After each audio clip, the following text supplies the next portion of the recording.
Well, I'm joined now by the President of the CBI, Paul Drechsler. So, Paul, good evening to you. You're off to give a speech in the City straight after this, during which you say Brexit uncertainty looms over almost every aspect of doing business in the UK. Every companies are having to plan for the worst while hoping for the best. Have you heard anything at all this week that gives you comfort?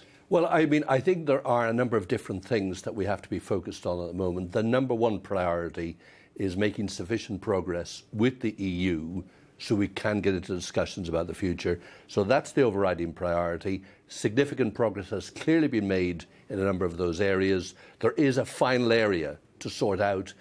Great leadership from Ireland, North and South, and the UK, I'm sure, will solve this issue and get us into talking about the future. Do you think we're getting that great leadership right now? I think it's going to be tested over the next 4 or 5 days. I'd be happy to answer that next week. One of the things that John mentioned, Leo Varadkar has been speaking to Theresa May this afternoon.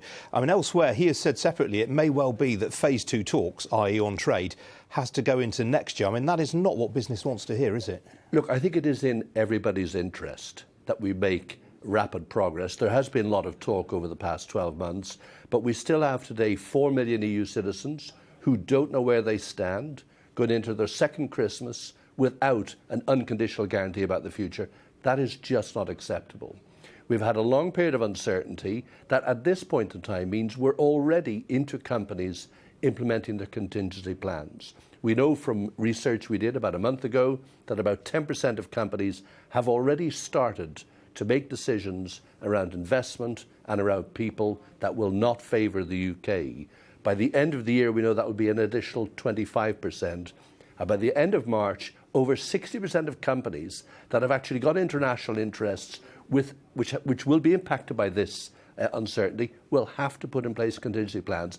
They will not be in favour of UK jobs, investment and the next generation. And that will be by the first quarter of next year. You think those plans will start to be implemented? Those plans are already being implemented. Be in no doubt, the train has left the station. Decisions are being taken today.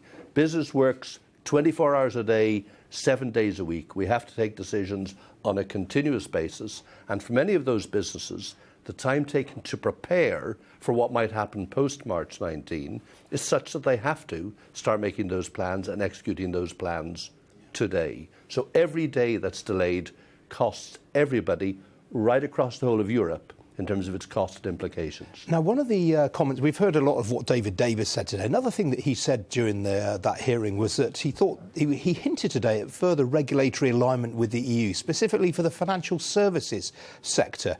How's that?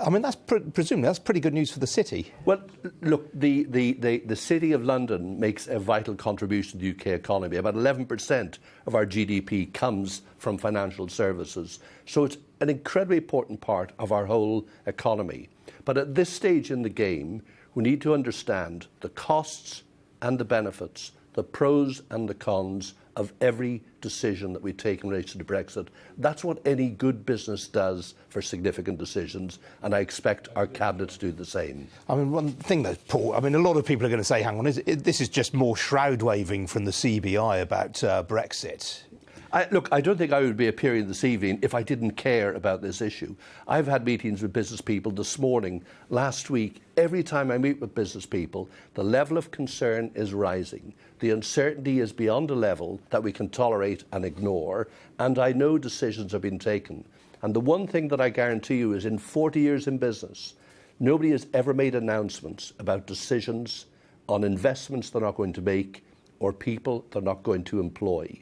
The consequences of this uncertainty will be felt in 12 to 18 months' time, and it's our duty to minimise the negative impacts of those. All right, Paul Drechsler from the CBI. Appreciate you joining me. Thank you. Thank you.